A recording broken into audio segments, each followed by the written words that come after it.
তো লুক আয় না, আর এটার ভাড়া বেশি একটু জায়গা, এরপরে লুক বেশি, ফুল লুক না হইলে এটা হেরা তা না। 100 টাকা দিয়ে সেটা মানুষ বালাবারে 1 কিলোমিটার হয়ে যায় না, তাহলে কি যাইব না এটা দিয়ে মানুষ। অন্য সব জায়গার মাঝে মানুষ আরও কম ভাড়া দিয়ে যাইতে পারে, যেমন ডুমপুর আছে, ছবিমুড়া আছে, কিন্তু চাকমাঘাট আইলে ভাড়াটা বেশি। এরপরে দুজন আইলে ফুল ভাড়া দিয়ে সে যেমন লাগে, ও 1 কিলোমিটার গিয়ে সে আবার ঘুরাই পড়ে যায়। এটা তো মানে সরকারি উদ্যোগেই করা হয়েছিল নাকি? তা হ্যাঁ, করছে সরকারি উদ্যোগে, কোন ডিপার্টমেন্ট করছিল এটা? ফরেস্ট ডিপার্টমেন্টের থেকে। ফরেস্টের থেকে। হ্যাঁ, এটা কোন এলাকা? এটা চাকমাঘাট। কবে এটা উদ্বোধন হয়েছিল? উদ্বোধন হয়ে থাকা 3 বছরের মতন হয়েছে, 2 বছর ধরে বন্ধ। তার দরকার লাগলে তারা আয়ে ঘুরে, এরপর আর আয়ে না, মানে ফরেস্টার ডিপার্টমেন্টের থেকে ঘুরে।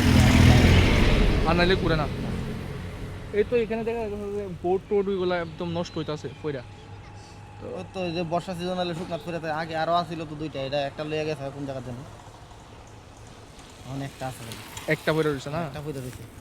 সরকারি তো টাকা পয়সা নষ্ট হইতাছে। হ্যাঁ, সরকারি টাকা পয়সা নষ্ট হইতেছে। কি করবেন একজন সচেতন নাগরিক হিসাবে? সরকারের যেহেতু এটা এতগুলা টাকা নষ্ট করে বানাই দিছে, এটা তো সবসময় চলানোর দরকার আছিল, কিন্তু হেরা আয়ে না কেউ ঠিক এটা চলাইতো। সিজনে আইলে মধ্যে মধ্যে আয়ে, হেরা অফিসের লোক ঘুরলে আয়ে, নাইলে আয়ে না। আর মানুষ আইলে তো 8 জন 9 জন না হইলে এটা চলা না। এখন কি পুরাপুরি বন্ধ? হ্যাঁ, পুরাপুরি বন্ধ এখন। এটা তো মানে এই যে রাজ্যের মন্ত্রী আছে বিকাশ দেববর্মা, তাই হাত ধরে সে তো উদ্বোধন হয়েছিল নাকি? হ্যাঁ, তাই নিয়ে তো আপনার এলাকার এমএলএ, আমাদের এলাকার বিধায়ক। তো তাই নিয়ে এই ক্ষেত্রে কোনো ভূমিকা আসেনি? কেন তো এটার বিষয়ে কিছু কই না।